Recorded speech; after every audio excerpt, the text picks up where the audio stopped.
Assalamualaikum warahmatullahi wabarakatuh. Hai semua, saya Wulan dan kali ini saya akan mereview buku dari Dr. Bayu Seto Harjowahono SHLLM yang berjudul Dasar-Dasar Hukum Perdata Internasional.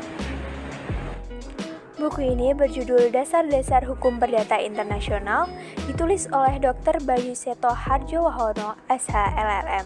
Penerbitnya PT Citra Aditya Bakti, Kota Terbit Bandung, tahun terbit 2013 dengan jumlah halaman 308. Buku ini adalah buku ke-1 edisi ke-5. Dasar-dasar hukum perdata internasional ini terdiri dari 11 bab seperti judulnya. Buku ini berisi tentang materi-materi terkait hukum perdata internasional, mulai dari pengertian, sejarah, kemudian permasalahan-permasalahan, titik taut, kemudian juga teori kualifikasi, renvoy, prinsip-prinsip, teori-teori, dan juga asas-asas hukum perdata internasional, dan juga eksistensi serta potensi dari hukum perdata internasional ini sendiri ke depannya. Dalam buku ini disebutkan pengertian hukum perdata internasional menurut para ahli, baik dari dalam maupun luar negeri. Adapun pengertian dari hukum perdata internasional itu sendiri adalah seperangkat kaidah-kaidah, asas-asas, dan atau aturan hukum nasional yang dibuat untuk mengatur peristiwa atau hubungan hukum yang mengandung unsur-unsur transnasional. Nah, awal perkembangan hukum perdata internasional berasal dari Kekaisaran Romawi. Hukum yang berlaku pada saat itu pada dasarnya adalah ius civil. Kemudian diadaptasi untuk perkara-perkara yang melibatkan orang asing. Kemudian jadilah ius gentium. Nah, ius gentium ini dikategorikan menjadi dua, yaitu ius privatum dan juga ius publicum. Nah, ius publicum adalah cikal bakal hukum publik internasional, sedangkan ius privatum adalah cikal bakal dari hukum perdata internasional. Berbicara mengenai perkara hukum perdata internasional selalu melibatkan elemen-elemen asing atau foreign element yang melampaui batas-batas teritorial dari suatu negara. Maka masalah yang kemudian muncul adalah di mana perkara tersebut diselesaikan, kemudian hukum mana yang digunakan untuk menyelesaikan perkara tersebut. Juga, jika sudah ada suatu putusan, maka sejauh mana putusan tersebut diakui di suatu negara. Yang selanjutnya adalah titik taut.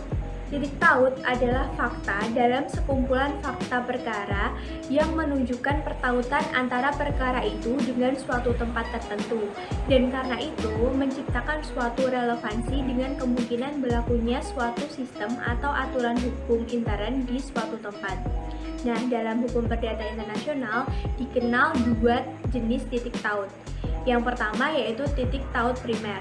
Titik taut primer yaitu fakta-fakta di dalam sebuah perkara atau peristiwa hukum yang menunjukkan bahwa peristiwa hukum tersebut mengandung unsur-unsur asing atau foreign element.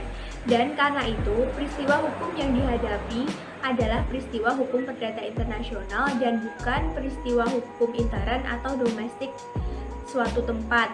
Nah, yang kedua yaitu titik taut sekunder, yaitu fakta-fakta dalam perkara hukum perdata internasional yang akan membantu menentukan hukum manakah yang harus dipergunakan dalam menyelesaikan perkara hukum perdata internasional yang sedang dihadapi. Perkara hukum perdata internasional selalu berurusan dengan kemungkinan berlakunya lebih dari satu sistem hukum dari dua negara yang berbeda untuk mengatur sekumpulan fakta-fakta tertentu.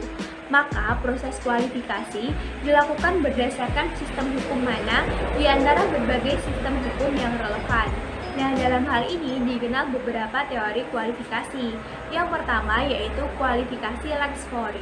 Teori ini beranggapan bahwa kualifikasi harus dilakukan berdasarkan hukum pengadilan yang mengadili perkara.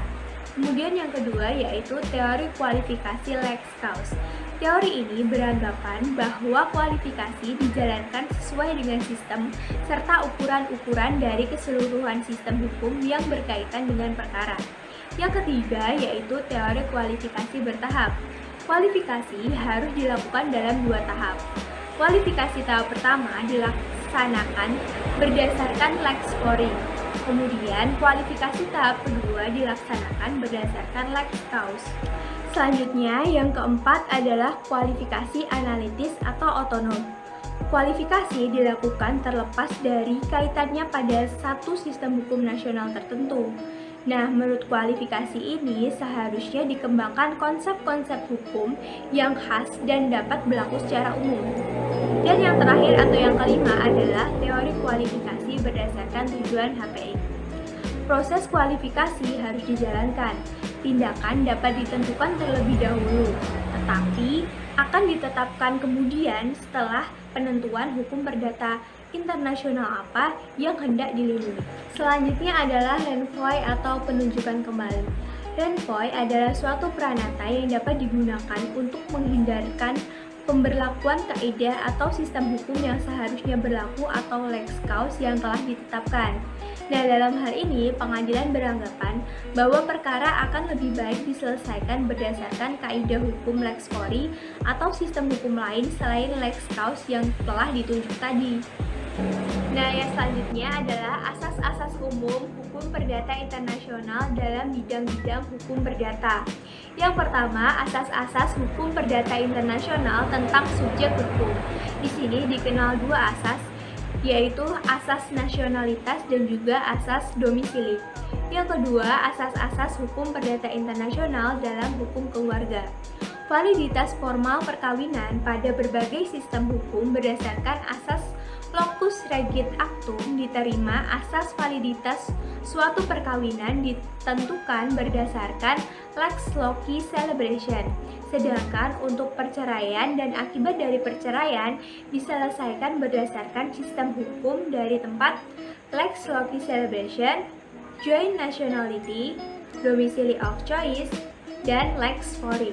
Yang ketiga, asas hukum perdata internasional dalam hukum benda.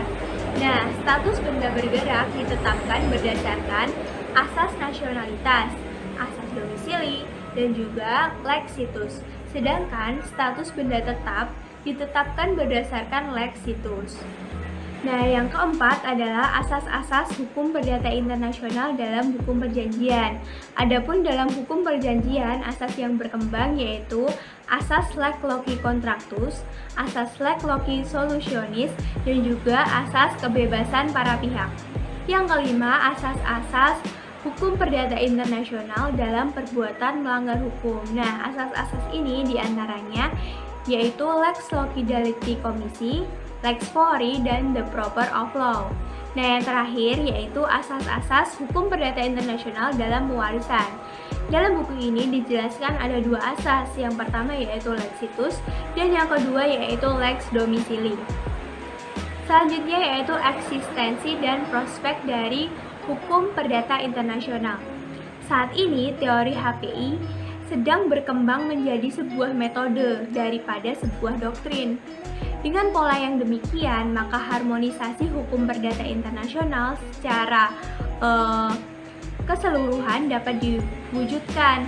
Konvensi-konvensi hukum internasional di bidang hukum perdata internasional sudah banyak berhasil dan terus berupaya menciptakan harmonisasi asas-asas dari hukum perdata internasional.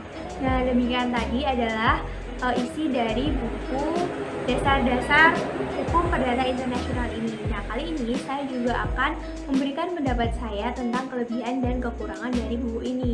Menurut saya, kelebihan dari buku ini adalah materi dalam buku ini cukup lengkap dan juga banyak disertai contoh kasus. Kelebihan yang selanjutnya yaitu dalam buku ini itu banyak disertai pendapat para ahli, juga mencantumkan referensi-referensi yang sifatnya itu internasional. Kemudian untuk kekurangannya, menurut saya bahasa yang digunakan dalam buku ini itu relatif cukup sulit untuk dipahami. Kemudian ada juga beberapa penjelasan dalam bab di dalam buku ini yang menurut saya itu kurang runtut sehingga sedikit membingungkan ketika dibaca.